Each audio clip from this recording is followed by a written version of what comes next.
করছি। নমস্কার বিনোদন রেডিও দর্শক এবং শ্রোতাদের আমাদের আন্তরিক ভালোবাসা জানিয়ে আমরা আজকের বিতর্ক সভা শুরু করছি। আজ আমাদের মধ্যে আছেন ডক্টর আব্দুল মোমেন। আপনারা সবাই উনার লেখা পড়েন, আপনারা যারা জানেন না তাদের জন্য আমরা জানিয়ে রাখি, ডক্টর মোমেন একজন বিশিষ্ট অর্থনীতিবিদ এবং উনি একজন বিখ্যাত মানবাধিকার কর্মীও বটে। গণতন্ত্র, অর্থনৈতিক উন্নতি, বিশেষত আমাদের তৃতীয় বিশ্বের দেশগুলিতে এবং বাংলাদেশ নিয়ে উনি অনেক গবেষণা করেছেন। আর তার সাথে আমাদের সাথে যোগ দিচ্ছেন ভিন্নমতের বিশিষ্ট সম্পাদক জনাব কুদ্দুস খান। এবং আজকে আমাদের আলোচনার বিষয়বস্তু গণতন্ত্র, অর্থনৈতিক উন্নতি এবং এই গণতন্ত্র এবং অর্থনৈতিক উন্নতিকে কাজে লাগিয়ে কিভাবে আমরা আমাদের সমাজ থেকে সাম্প্রদায়িকতা দূর করতে পারি। এই তিনটি বিষয়ে ডক্টর মোমেন অনেক প্রবন্ধ লিখেছেন, সুতরাং আমরা আশা করব তার কাছ থেকে আজকে আমরা অনেক কিছু বিষয়ে খুব গভীরে গিয়ে জানতে পারবো। তো ডক্টর মোমেন, আপনি যদি এই ব্যাপারে আমাদের একটু ইন্ট্রোডাকশন দেন। আপনি ধন্যবাদ, আপনাকে অসংখ্য ধন্যবাদ।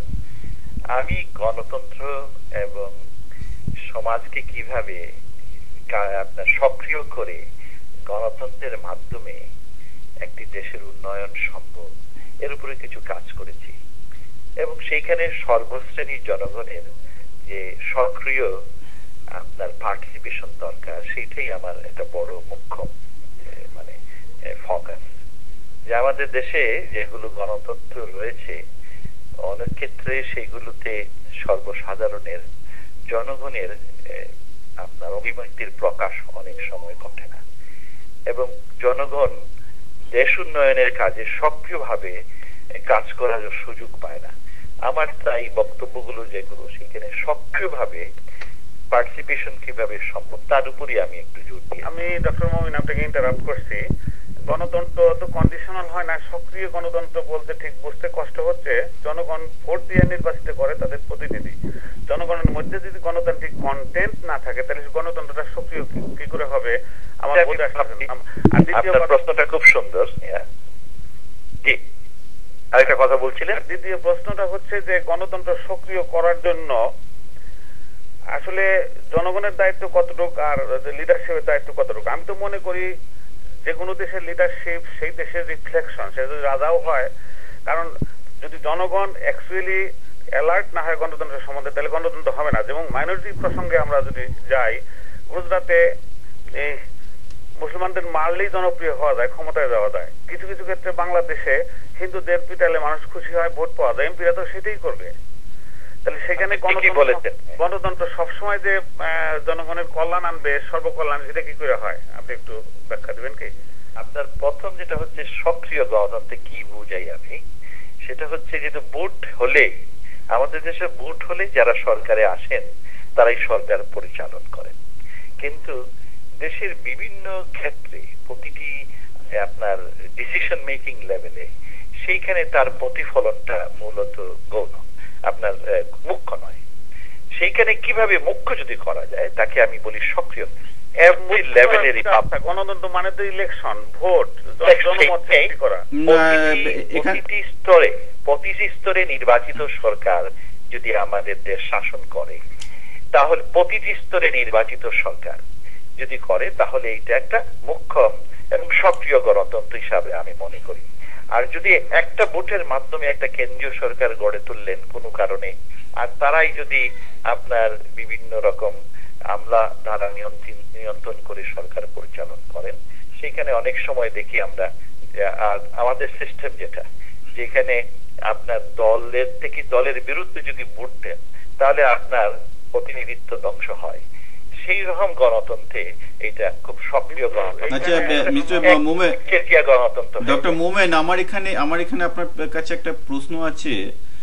আপনি বোধহয় আরেকটু খোঁচা করতে চাই ব্যাপারটা, হয়তো অনেক শ্রোতায় বুঝতে পারবেন না। আপনি কি বলতে চাইছেন যে সেন্ট্রালাইজ ভার্সেস ডিসেন্ট্রালাইজ ডেমোক্রেসি, এই কনসেপ্টটা কি? আমি ডিভলভিং টাইপ অফ অ্যাডমিনিস্ট্রেটিভ স্ট্রাকচার। কিন্তু এইখানে আমার একটা প্রশ্ন থেকে গেল।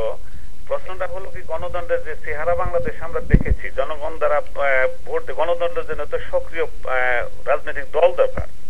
যখনই যে কোনো রাজনৈতিক দল আমাদের দেশে উদ্ভব হয় তারাই জনগণ যাদের ভোট দেয় তারা আসলে গণতন্ত্র সম্বন্ধে শ্রদ্ধাশীল না, তারা লুটেরা, তারা তাহলে জনগণই বোধহয় তাদের ওই লোকগুলোকে দেখতে চায়। এই প্রসঙ্গে ওই লোকগুলোর উন্নয়নের জন্য, ওদের মধ্যে একটা পরিবর্তনের জন্য জনগণকে দিয়েই ওদের পরিবর্তনটা। জনগণ যদি ব্যাড পিপল পিক করে, জনগণ ডক্টর ফখরুদ্দিনকে আগে পিক করে নাই, ডক্টর ফখরুদ্দিনকে বিদেশ থেকে যে আর্মির মাথায়, কারণ আমাদের স্ট্রাকচার যে ধরনের, সেইটা আমি আবার পুরনো যে আরেকটা জিনিস আপনি চেয়েছিলেন সেটা বলছেন যে সরকার পরিবর্তনে কিংবা সংস্কারে কাদের বেশি উদ্যোগী হওয়া উচিত। আমরা প্রশাসন আমরা যারা ব্যবসা প্রশাসন বিষয়ে কাজ করি, আমাদের ওখানে একটা থিওরি রয়েছে, আমরা এটা বলি 80-20 থিওরি। এটা এদেশের আমেরিকান এক ভদ্রলোক এইটা তৈরি করেছিলেন।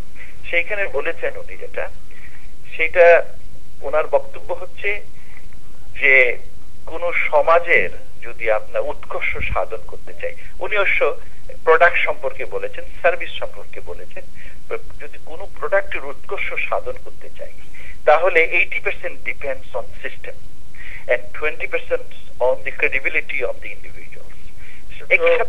আপনি কি গণতন্ত্রের নতুন সংজ্ঞা দিতে চাচ্ছেন? গণতন্ত্র আমি আসতেছি আপনার কাছে।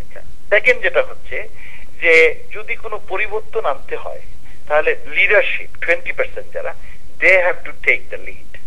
আমাদের এখন আমি গণতন্ত্রের নতুন সংজ্ঞা আনতে যাচ্ছি না, যে গণতন্ত্র সব দেশে প্রচলিত হচ্ছে, এই আমেরিকা যুক্তরাষ্ট্রে যে গণতন্ত্র প্রচলিত, এই গণতন্ত্র আমাদের দেশে লোটেরা ক্ষমতা যায়। আপনি কিভাবে, আমাদের দেশের জনগণ লোটেদের ভোট দেয়, ডক্টর ফখরুদ্দিনকে ভোট দেয় নাই, ডক্টর মোমিনকে ভোট দেয় নাই, কামাল হোসেনকে ভোট দেয় নাই, জনগণ ভোট দেয় চোর বাটপার গুন্ডা এদের। তো আপনি তাহলে কোথায়, প্রবলেমটা কোথায়? এই জন্য একটা আমাদের বক্তব্য হচ্ছে যেটা সামাজিক আন্দোলন আনতে হবে।